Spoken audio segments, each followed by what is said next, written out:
Okay, Assalamualaikum warahmatullahi anda semua.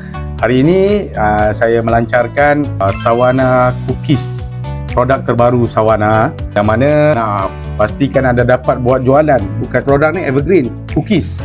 Kita namakan Sawana Cookies, K-U-K-I-Z. Persediaan anda sehinggalah hari raya nanti. So customer anda, pelanggan anda dah ada daripada sekarang sehingga hari raya, insya-Allah lagi boom. Pasal mereka dah kenal rasa produk ini sendiri. Sawana Cookies ni menggunakan Sawana Kokos ni.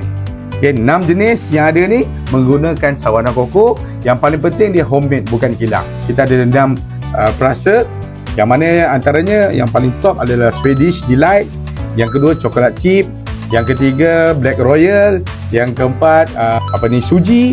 Untuk orang yang veteran dewasa, mereka suka Suji. Yang seterusnya brownies. Okay, kita ada 6. Jadi kepada semua ejen, harga untuk ejen adalah RM22. Anda perlu ambil 12 balang. Boleh campur-campur. 6 perisa tadi anda boleh campur-campur sehingga 12 balang sekali pos. Harga jual sama RM28. So untuk pastikan anda dapat meneruskan lagi jualan, ini adalah produk terbaru daripada kita untuk anda teruskan lagi buat jualan kepada pelanggan-pelanggan anda. Saya harap anda dapat jana income lebih banyak dengan Sawana Cookies.